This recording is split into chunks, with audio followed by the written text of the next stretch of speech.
ఆంధ్రప్రదేశ్ ప్రభుత్వం ప్రతిపాదించిన గోదావరి బనకచర్ల లింక్ ప్రాజెక్టుపై అనుసరించాల్సిన తదుపరి వ్యూహంపై చర్చించేందుకు తెలంగాణ రాష్ట్ర ప్రభుత్వం ఎంపీలతో సమావేశం ఏర్పాటు చేసింది. ఈ సమావేశం రేపు సాయంత్రం 4 గంటలకు జరుగుతుందని రాష్ట్ర నీటిపారుదల శాఖ మంత్రి ఉత్తమ్ కుమార్ రెడ్డి వెల్లడించారు. ముఖ్యమంత్రి రేవంత్ రెడ్డి ఈ సమావేశానికి ముఖ్య అతిథిగా హాజరవుతారని ఆయన తెలిపారు. ఈ కీలక భేటీకి రాష్ట్రం నుంచి ప్రాతినిధ్యం వహిస్తున్న కేంద్ర మంత్రులు జి కిషన్ రెడ్డి, బండి సంజయ్లను గౌరవ అతిథులుగా ఆహ్వానిస్తున్నట్లు మంత్రి పేర్కొన్నారు. తెలంగాణలో జరిగిన ఫోన్ ట్యాపింగ్ కేసులో 3 రాష్ట్ర బీజేపీ ఎంపీలకు సిట్ నుంచి పిలుపులు అందాయి. బీజేపీకి చెందిన ఈటల రాజేందర్, ధర్మపురి అరవింద్, రఘువనందన్ రావులను ఫోన్లతో పాటు వారి ముఖ్య అనుచరులు, కుటుంబ సభ్యుల ఫోన్లను కూడా ట్యాప్ చేసినట్లు స్పెషల్ ఇన్వెస్టిగేషన్ టీం గుర్తించింది. ఈ కేసులో ఈ 3 బీజేపీ నేతలు సిట్ ముందు హాజరై వారి వాంగ్మూలం ఇవ్వాలని సిట్ కోరింది. ఈ నేపథ్యంలో రేపు ఈ నేతలు సిట్ ముందు హాజరు కానున్నారు. అప్పటి బీఆర్ఎస్ ప్రభుత్వంలో స్పెషల్ ఇంటెలిజెన్స్ బ్యూరో మాజీ చీఫ్ టి ప్రభాకర్ రావు ఈ ట్యాపింగ్ కేసును ఆపరేషన్ నడిపినట్లు ఆరోపణలు ఉన్నాయి. తెలంగాణలో రాష్ట్రంలో 3 ఎకరాల వరకు భూమి ఉన్న అన్నదాతలకు రైతు భరోసా నిధులను ప్రభుత్వం జమ చేసింది. మంగళవారం 1551 కోట్ల రూపాయలను ప్రభుత్వం విడుదల చేసింది. 3 ఎకరాల వరకు భూమిని కలిగి ఉన్న రైతులందరి ఖాతాలలోకి ఎకరానికి 6,000 చొప్పున రైతు భరోసా నిధులు జమ చేయడం జరిగిందని మంత్రి తుమ్మల వెల్లడించారు. 10.45 లక్షల మంది రైతులకు సంబంధించిన 25.86 లక్షల ఎకరాలకు రైతు భరోసా నిధులు జమ చేశామన్నారు. ఎకరాలతో సంబంధం లేకుండా మిగిలిన వారందరికీ రైతు భరోసా నిధులు జమ చేస్తామని ప్రకటించారు. వైసీపీ అధినేత మాజీ సీఎం వైఎస్ జగన్మోహన్ రెడ్డి పల్నాడు జిల్లా పర్యటన ఉత్కంఠంగా మారింది. జగన్ పర్యటన ఖరారైందని, కూటమి ప్రభుత్వం ఎన్ని కుట్రలు చేసినా జగన్ పర్యటనను అడ్డుకోలేరని ధీమా వ్యక్తం చేశారు. కాగా జగన్ పర్యటనకు సంబంధించి జిల్లా ఎస్పీ ఆంక్షలు విధించారు. భద్రతా కారణాల దృష్ట్యా జగన్తో పాటు 100 మందికి మాత్రమే పర్మిషన్ ఉన్నట్లు తెలిపారు. సత్తెనపల్లి నియోజకవర్గంలోని రెంటపాలకు చెందిన వైసీపీ ఉప సర్పంచ్ ఆత్మహత్యకు పాల్పడ్డాడు. నాగమల్లేశ్వరరావు కుటుంబాన్ని పరామర్శించనున్న జగన్ ఆయన విగ్రహాన్ని ఆవిష్కరించనున్నారు. కాగా గతంలో జగన్ పర్యటనలో ఉద్రిక్తతల కారణంగా పోలీసులు తగు జాగ్రత్తలు తీసుకుంటున్నారు. తెలంగాణలో మరో కీలక కార్యక్రమాన్ని నిర్వహించేందుకు బీజేపీ సిద్ధమైంది. బుధవారం నుంచి బీజేపీ వికసిత్ సభలు పేరిట రాష్ట్ర వ్యాప్తంగా మరో కార్యక్రమాన్ని ప్రారంభిస్తోంది. కేంద్రంలో గత 11 ఏళ్ల నరేంద్ర మోదీ ప్రభుత్వ పాలనలో సాధించిన అభివృద్ధి, ఆర్థిక సంస్కరణలు, భద్రత, మౌలిక వసతులు, ఓబీసీ, ఎస్పీ, ఎస్టీ సంక్షేమ పథకాలను ప్రజలకు చేరవేయటం లక్ష్యంగా ఈ సభలు నిర్వహించనున్నారు. ఈ కార్యక్రమంలో భాగంగా గ్రామ, మండల, జిల్లా స్థాయిలో సభలు, రోడ్ షోలు, ఇంటింటి ప్రచారం నిర్వహిస్తున్నారు. తెలంగాణలో రానున్న స్థానిక సంస్థల ఎన్నికలను దృష్టిలో పెట్టుకుని ఈ సభలు నిర్వహిస్తున్నట్లు తెలుస్తోంది. కాగా ఈ కార్యక్రమంలో బీజేపీ ఎంపీలు, ఎమ్మెల్యేలు, ఎమ్మెల్సీలు, సీనియర్ నాయకులు పాల్గొంటారు. ఫార్ములా ఈ కార్ రేస్ నిర్వహణలో జరిగిన అవకతవకల కేసులో BRS working president KTR, ACB అధికారుల విచారణ మరోసారి హాజరు కానున్నారు. ఫార్ములా ఈ రేసింగ్ కేసు సమయంలో వాడిన సెల్ ఫోన్లు బుధవారంలోగా ఇవ్వాలని ఏసీబీ ఆదేశాలు జారీ చేసింది. సోమవారం దాదాపు 7 గంటల పాటు సుదీర్ఘంగా ఆయనను ప్రశ్నించారు అధికారులు. ఈ దర్యాప్తులో రెండోసారి కేటీఆర్ను అధికారులు సుమారు 60 ప్రశ్నలు అడిగినట్లు సమాచారం. ఎఫ్ఈఓ కంపెనీ ప్రతినిధుల వాంగ్మూలం ఆధారంగా హెచ్ఎండిఏ నిధుల దుర్వినియోగం, మంత్రివర్గ ఆమోదం లేకుండానే నిధుల మార్పు వంటి కీలక అంశాలపై ప్రశ్నించారు. చిత్తూరు జిల్లా కుప్పంలో జరిగిన ఓ ఘటన రాజకీయ విమర్శలకు దారితీసింది. అయితే నేరుగా బాధితురాలతో ఫోన్లో మాట్లాడారు ముఖ్యమంత్రి చంద్రబాబు నాయుడు. టీడీపీ స్థానిక లీడర్కు ఫోన్ చేసి ఆయన బాధితురాలి దగ్గరకు వెళ్లిన తర్వాత ఆమెతో మాట్లాడారు. ఎట్టి పరిస్థితుల్లోనూ నిందితులకు వదిలిపెట్టమని, తప్పకుండా కఠినంగా శిక్షిస్తామని హామీ ఇచ్చారు. బాధితురాలి కుటుంబానికి అండగా ఉంటామని భరోసా ఇచ్చారు. బాధితురాలి పిల్లల చదువుకి 5 లక్షల రూపాయల ఆర్థిక సాయం ప్రకటించారు చంద్రబాబు. మరోపారు రాష్ట్రంలో ఇలాంటి సంఘటనలు పునరావృతం కాకుండా గట్టి చర్యలు తీసుకుంటామన్నారు. దుర్మార్గమైన చర్యకు పాల్పడ్డ ఎంతటి వారైనా వదలను అని హెచ్చరించారు చంద్రబాబు. ఏపీ లిక్కర్ స్కామ్ కేసులో కీలక పరిణామం చోటు చేసుకుంది. ఈ కేసులో ఇప్పుడు నిందితుల సంఖ్య 39కి చేరింది. మద్య కుంభకోణంలో వైసీపీ నేత, మాజీ ఎమ్మెల్యే చెవిరెడ్డి భాస్కర్ రెడ్డి పేరును ఎఫ్ఐఆర్లో చేర్చింది సిట్. A38గా చెవిరెడ్డి పేరును పేర్కొంది. ఈ మేరకు కోర్టులో మోము వేశారు సిట్ అధికారులు. చెవిరెడ్డి సన్నిహితుడు వెంకటేష్ నాయుడును ఈ కేసులో A34గా చేర్చింది. మరోవైపు ఇప్పటికే బెంగళూరు విమానాశ్రయం నుంచి కొలంబో వెళ్తుండగా చెవిరెడ్డిని ఇమిగ్రేషన్ అధికారులు అడ్డుకున్నారు. చెవిరెడ్డిపై లుకౌట్ నోటీసులు ఉండటంతో ఏపీ డీజీపీకి సమాచారం పంపించారు ఇమిగ్రేషన్ అధికారులు. వికారాబాద్ జిల్లా తాండూరులో భారీ అగ్ని ప్రమాదం చోటు చేసుకుంది. ఫంక్షన్ హాల్లో ఒక్కసారిగా మంటలు చెలరేగాయి. గమనించిన స్థానికులు అగ్నిమాపక సిబ్బందికి సమాచారం అందించారు. ఘటనా స్థలానికి చేరుకున్న సిబ్బంది మంటలను అదుపు చేశారు. ప్రమాదంలో ఫర్నిచర్ తదితర వస్తువులు అగ్నికి ఆహుతయ్యాయి. షార్ట్ సర్క్యూట్ కారణంగానే ప్రమాదం జరిగినట్లు భావిస్తున్నారు. దాదాపు 10 లక్షల రూపాయల వరకు ఆస్తి నష్టం జరిగినట్లు నిర్వాహకులు తెలిపారు. విశాఖ జిల్లా పెందుర్తి ప్రాంతంలోని ప్రైవేట్ పాఠశాలలో బుక్స్ మాఫియా విచ్చలవిడిగా సాగుతుంది. అవసరం ఉన్నా లేకపోయినా పాఠశాల యజమానులు వేలాది రూపాయలతో కొనిపించి అడ్డగోలుగా దోచుకుంటున్నారు. ఈ మాఫియాను అడ్డుకోవటంలో అధికారులు ఘోరంగా విఫలమయ్యారని తల్లిదండ్రులు ఆవేదన వ్యక్తం చేస్తున్నారు. వారు చెప్పినట్లుగా అవసరం ఉన్నా లేకపోయినా యాజమాన్యాలు వేలాది రూపాయలతో పుస్తకాలు కొనిపించి అడ్డగోలుగా లాభాలు పొందుతున్నాయి. ఇటువంటి ప్రైవేట్ స్కూల్ యాజమాన్యాలపై చర్యలు తీసుకోవాల్సిందిగా విద్యార్థి తల్లిదండ్రులు కోరుతున్నారు. హైదరాబాద్లోని గచ్చిబౌలిలో కబ్జా రాయిళ్లు పోలీస్ స్టేషన్ ముందే బరితెంకింపుకు దిగారు. గచ్చిబౌలి పిఎస్ సమీపంలో ఎఫ్సిఐ కాలనీలో అవుట్లో ఉన్న ఓనర్స్పై కబ్జా రాయిళ్లు, కత్తులు, బ్యాట్లతో దాడులకు దిగారు. కాలనీలో రోడ్డు కోసం హైడ్రా అధికారులు ఓనర్స్ సమక్షంలో రోడ్ మార్కింగ్ చేపట్టారు. అయితే హైడ్రా అధికారులు రోడ్ మార్కింగ్ చేస్తున్న సమయంలో వీడియో తీస్తున్న ఫ్లాట్ ఓనర్ సినీ నటి రమ్యశ్రీ, ఆమె సోదరుడు ప్రశాంత్ పై సంధ్యా కన్వెన్షన్ యజమాని శ్రీధర్రావు అనుచరులు కత్తులు, బ్యాట్లతో దాడికి పాల్పడ్డారని ఆరోపిస్తూ బాధితులు గచ్చిబౌలి పోలీస్ స్టేషన్లో ఫిర్యాదు చేశారు. పోలీస్ స్టేషన్ ఎదురుగానే పట్టపగ్గులు బరితెగించి దుండగులు దాడులకు తెగించారని సంధ్యా కన్వెన్షన్ యజమాని శ్రీధర్రావు ఆగడాలకు అడ్డుకట్ట వేసి చర్యలు తీసుకోవాలని సినీ నటి రమ్యశ్రీ పోలీసులకు ఫిర్యాదు చేశారు. బెంగళూరులో శ్రీవారి ఆలయం నిర్మించాలని డిప్యూటీ సీఎం డీకే శివకుమార్ కోరినట్లు టీటీడీ చైర్మన్ బీఆర్ నాయుడు తెలిపారు. ఇటీవల బెంగళూరులో టీటీడీ నిర్వహించిన శ్రీనివాస్ కళ్యాణంలో పాల్గొని కర్ణాటక సీఎం, డిప్యూటీ సీఎంలను కలిశానన్నారు. స్థలం కేటాయించగానే శ్రీవారి ఆలయం నిర్మించాలని నిర్ణయం తీసుకున్నామన్నారు. అలాగే టీటీడీకి 100 విద్యుత్ బస్సులు అందజేస్తామని కేంద్ర మంత్రి కుమారస్వామి హామీ ఇచ్చినట్లు బీఆర్ నాయుడు తెలిపారు. తిరుపతి అంతర్జాతీయ విమానాశ్రయానికి ఆధ్యాత్మిక శోభ తీసుకొచ్చేలా చర్యలు తీసుకుంటామన్నారు. తెలంగాణ బీజేపీలో అంతర్గత పోరు కొనసాగుతుంది. ఎమ్మెల్యే రాజాసింగ్ సీనియర్ నాయకుడు అని, తనను సామాన్య కార్యకర్తను అని పేర్కొనడమే కాకుండా రాజాసింగ్ చెప్పినట్లు తాము పాటిస్తామని రాష్ట్ర కమలం పార్టీ చీఫ్, కేంద్ర మంత్రి కిషన్ రెడ్డి వ్యాఖ్యానించడం ఇప్పుడు రాష్ట్ర రాజకీయాల్లో ఉత్కంఠ రేపుతోంది. దీంతో కిషన్ రెడ్డి వ్యాఖ్యలపై గోషామహల్ శాసనసభ్యులు రాజాసింగ్ స్పందించారు. ఈ సందర్భంగా వ్యక్తిగత విభేదాలను విడిచిపెట్టి ఐక్యంగా లక్ష్య సాధన కోసం పనిచేద్దామని కోరారు.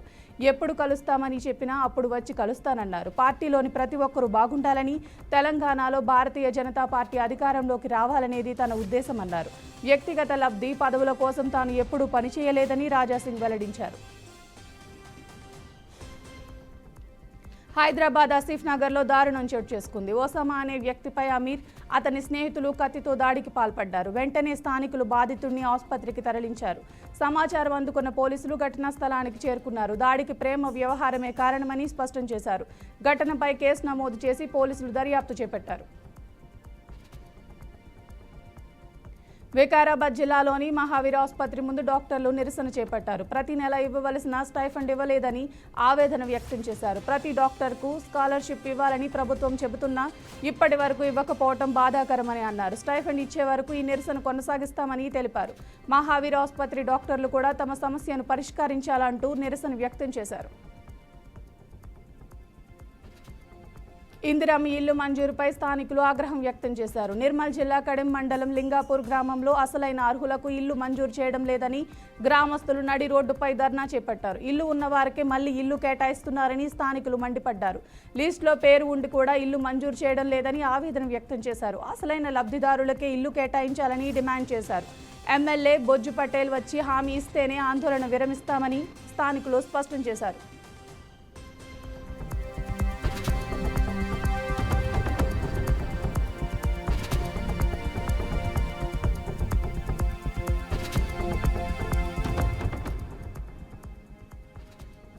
నిర్మల్ జిల్లా బైంసా పట్టణంలోని పిప్రి కాలనీలో మోసపూరిత ఘటన చోటు చేసుకుంది. లంబకంటికి చెందిన వృద్ధ దంపతులు రాజవ్వ, గోవింద్ శుభకార్య నిమిత్తం బైంసాకు వెళ్లారు. ఈ సమయంలో గుర్తు తెలియని 3 వ్యక్తులు అధికారులు అంటూ పరిచయం చేసుకున్నారు. మీ వద్ద బంగారం ఉంటే బయట ఉంచితే ప్రమాదం అంటూ మట్టితో నిండిన కాగితపు మూటను దంపతులకు ఇచ్చి అందులో బంగారు గొలుసు ఉంచమని కోరారు. కొద్ది దూరం తర్వాత పేపర్ చూసిన వృద్ధులు అందులో మట్టి ఉండటంతో వాపోయారు. దీంతో కేసు నమోదు చేసిన పోలీసులు విచారణ ప్రారంభించారు. హైదరాబాద్ సోమాజిగూడ ప్రెస్ క్లబ్లో బీసీ సంక్షేమ సంఘం ఆధ్వర్యంలో బీసీ రిజర్వేషన్లు భవిష్యత్ కార్యాచరణ అనే అంశంపై రౌండ్ టేబుల్ సమావేశం జరిగింది. ఈ సమావేశానికి సంఘం నాయకుడు గణేష్ చారి అధ్యక్షత వహించగా ముఖ్య అతిథులుగా బీసీ కమిషన్ మాజీ చైర్మన్ జస్టిస్ ఈశ్వరయ్య పాల్గొన్నారు. సమాజంలో సగానికి పైగా బీసీలకు రాజకీయ న్యాయం జరగటం లేదని రాజకీయ పార్టీల ధోరణిపై తీవ్ర అభ్యంతరం వ్యక్తం చేశారు. బీసీ జనగణన ఆధారంగా 42% రిజర్వేషన్లు అమలు చేసిన తరువాతనే స్థానిక సంస్థల ఎన్నికలు జరగాలని డిమాండ్ చేశారు. మేడ్చల్ జిల్లా షామీర్పేటలోని కళ్యాణలక్ష్మి షాదీ ముబారక్ పథకాల కింద చెక్కుల పంపిణీ కార్యక్రమం నిర్వహించారు. ఈ కార్యక్రమంలో ఎంపీ ఈటెల రాజేందర్, ఎమ్మెల్యే మల్లారెడ్డితో కలిసి లబ్ధిదారులకు చెక్కులను పంపిణీ చేశారు. ఆర్థికంగా వెనుకబడిన కుటుంబాలను ప్రోత్సహించే లక్ష్యంతో ప్రభుత్వం ఈ పథకాలను అమలు చేస్తుందని, ఇచ్చిన హామీలను పక్కాగా అమలు చేస్తామని ఎమ్మెల్యే స్పష్టం చేశారు. మేడ్చల్ జిల్లా కేసర ఔటర్ రింగ్ రోడ్ వద్ద అర్ధరాత్రి సమయంలో ఓ లారీ అదుపు తప్పి పెను ప్రమాదం తప్పింది. కేసర నుండి ఈసీఎల్ వైపు కంకర్ లోడ్ తీసుకుని వెళ్తున్న లారీ ఔటర్ రింగ్ రోడ్ వద్దకు రాగానే బ్రేకులు ఫెయిల్ కావడంతో వాహనం కొంత దూరం అదుపు తప్పింది.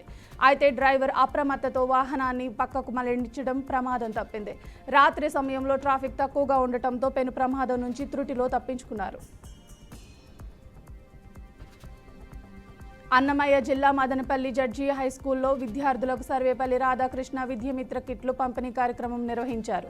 ఈ కార్యక్రమాన్ని ముఖ్య అతిథిగా మదనపల్లి ఎమ్మెల్యే షాజహాన్ బాషా హాజరై విద్యార్థులకు కిట్లను అందజేశారు. విద్యార్థులు ఈ అవకాశాన్ని ఉపయోగించుకుని భవిష్యత్తులో ఉత్తమ స్థాయికి ఎదగాలని ఎమ్మెల్యే ఆకాంక్షించారు.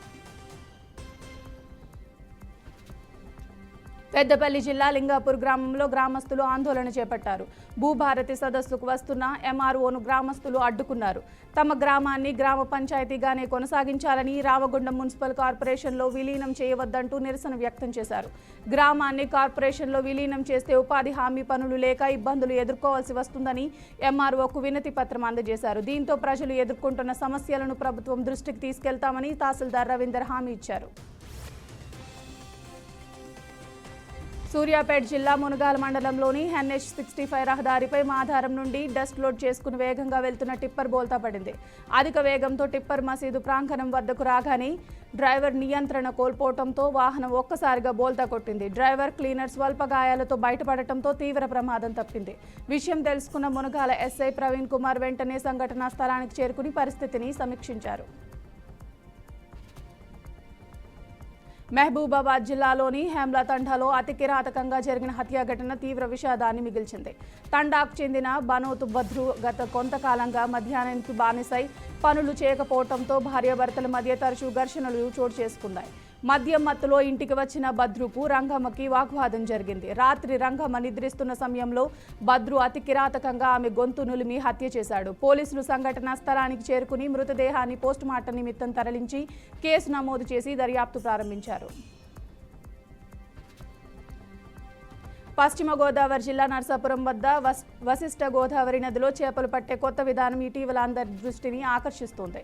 సాధారణంగా వలలో లేదా గేలంలో ఎరవేసి చేపలు పట్టే పద్ధతులు ఇప్పటి వరకు వాడుకలో ఉన్నాయి. అయితే తాజాగా ఒక ప్లాస్టిక్ డబ్బాకు గేలం వైరు కట్టి దానిలో వరిపిండిని ఎరగా పెట్టి చేపలు పట్టే వినూత్న పద్ధతిని జాలర్లు వినియోగిస్తున్నారు. ఈ కొత్త విధానం వైరల్ కావడంతో పలువురు జాలర్లు దీన్ని తమ జీవనోపాధిగా మార్చుకున్నారు. దేశంలో బాంబు బెదిరింపులు ఆందోళన కలిగిస్తున్నాయి. పలు కార్యాలయాలు, ముఖ్యమంత్రులకు, విమానాలకు, పాఠశాలలకు వరుస బాంబు బెదిరింపులు వస్తున్నాయి. తాజాగా కర్ణాటక రాష్ట్రంలోని ఉడిపిలో గల ఒక ప్రైవేట్ పాఠశాలకు ఇలాంటి బెదిరింపులే వచ్చాయి. విద్యోదయ పబ్లిక్ స్కూల్కు ఈమెయిల్ ద్వారా బాంబు బెదిరింపులు వచ్చాయి. వెంటనే అప్రమత్తమైన పాఠశాల యాజమాన్యం పోలీసులకు ఫిర్యాదు చేసింది. సమాచారం అందుకున్న ఉడిపి పోలీసులు హుటాహుటీన పాఠశాల వద్దకు చేరుకుని తనిఖీలు చేపట్టారు. బాంబ్ స్క్వాడ్, డాగ్ స్క్వాడ్ సాయంతో పాఠశాల ప్రాంగణంలో క్షుణ్ణంగా తనిఖీలు చేశారు. అయితే ఈ తనిఖీల్లో ఎలాంటి పేలుడు పదార్థాలు, అనుమానాస్పద వస్తువులు లభించలేదు. ఈ మేరకు కేసు నమోదు చేసుకున్న పోలీసులు దర్యాప్తు చేపట్టారు. తమిళనాడులో భారీగా వర్షాలు కురుస్తుండటంతో పలుచోట్ల ప్రజలు తీవ్ర ఇబ్బందులు ఎదుర్కొంటున్నారు. రాష్ట్రంలోని కొన్ని జిల్లాల్లో ఇప్పటికే కుండపోత వర్షాలు నమోదవుతున్నాయి. వాతావరణ శాఖ తాజాగా హెచ్చరికలతో అధికారులు అప్రమత్తమయ్యారు. మౌసయ శాఖ విడుదల చేసిన నివేదిక ప్రకారం కోయంబత్తూరు, నీలగిరి జిల్లాల్లో కొండపోత వర్షాలు కురుస్తున్నాయి. దీంతో లోతట్టు ప్రాంతాల్లో నీరు నిలిచిపోవడంతో జనజీవనం ప్రభావితమైంది. ఎడతెరపలేని వర్షాలతో ఊటీ ప్రాంతంలో సాధారణ జీవనశైలి అస్తవ్యస్తమైంది. తీవ్ర వర్ష సూచనలతో 4 జిల్లాలకు ఆరెంజ్ అలర్ట్, 5 జిల్లాలకు ఎల్లో అలర్ట్ జారీ చేసింది. వర్ష భీకరంగా మారే అవకాశం ఉన్నందున ప్రజలు అప్రమత్తంగా ఉండాలని అధికారులు సూచిస్తున్నారు. వర్షాల కారణంగా తేని జిల్లాలో జలపాతాల వద్ద పర్యాటక ప్రవేశాన్ని తాత్కాలికంగా నిషేధించారు. అంతర్జాతీయ యోగా డే నేపథ్యంలో దేశ ప్రజలకు ప్రధాని నరేంద్ర మోదీ కీలక పిలుపునిచ్చారు. ఈ మేరకు మంగళవారం లేఖ రాశారు. యోగా డేలో అందరూ పాల్గొనాలని కోరారు. అంతర్జాతీయ యోగా డేను అత్యంత ఘనంగా జరుపుకుందామని పిలుపునిచ్చారు. యోగాకు దేశ ప్రజల నుంచి ప్రత్యేక ఆదరణ ఉంటుందని అన్నారు. కాగా ఈ నెల 21న ఆంధ్రప్రదేశ్లోని విశాఖలో యోగా డేను యోగాంధ్రగా నామకరణం చేసి భారీ ఎత్తున నిర్వహిస్తున్నారు. ఈ కార్యక్రమంలో ప్రధాని నరేంద్ర మోదీ పాల్గొనబోతున్నారని సీఎం చంద్రబాబు చెప్పారు. ఉదర సంబంధిత సమస్యలతో బాధపడుతున్న కాంగ్రెస్ అగ్రనేత సోనియా గాంధీ ఇటీవల ఢిల్లీలోని గంగారాం ఆసుపత్రిలో అడ్మిట్ అయ్యారు. అయితే ఆమె ఆరోగ్య పరిస్థితిపై ఆసుపత్రి వర్గాలు అప్డేట్ ఇచ్చాయి. సోనియా ఆరోగ్యం నిలకడగానే ఉందని, ఆమెకు చికిత్స జరుగుతోందని ఆసుపత్రి చైర్మన్ అజయ్ స్వరూప్ తెలిపారు. సోనియా గాంధీ ట్రీట్మెంట్కు బాగా స్పందిస్తున్నారని, కడుపులో ఇన్ఫెక్షన్ నుంచి క్రమంగా కోలుకుంటున్నారని వెల్లడించారు. ఆమె ఆహారాన్ని పర్యవేక్షిస్తున్నామని చెప్పారు. అయితే ముందు జాగ్రత్తగా డిశ్చార్జ్ చేసి ఇంకా ఖరారు చేయలేదని స్పష్టం చేశారు. Doctor yes Nandi, doctor Amitabh Yadav పర్యవేక్షణలో ఉన్నారని తెలిపారు. కాగా ఈ నెల 15న స్వల్ప అస్వస్థతకు గురికావడంతో సోనియా ఆసుపత్రిలో చేరారు. అప్పటి నుంచి ఆమె వైద్యుల పర్యవేక్షణలోనే ఉన్నారు.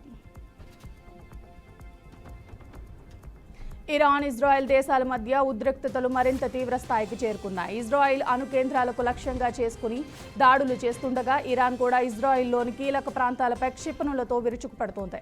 ఇజ్రాయెల్ గూఢాచార సంస్థ మొసాద్ కేంద్ర కార్యాలయంపై ఇరాన్ బాంబులతో దాడి చేసినట్లు ఇరాన్ మీడియా వర్గాలు వెల్లడించాయి. అత్యంత ఖచ్చితత్వంతో ఈ దాడి జరిగిందని సదరు మీడియా పేర్కొంది. అంతేకాకుండా గ్లిటాన్లోని ఇజ్రాయెల్ మిలిటరీ ఇంటెలిజెన్స్ కాంప్లెక్స్ను కూడా క్షిపణితో లక్ష్యంగా చేసుకున్నట్లు తెలిపింది.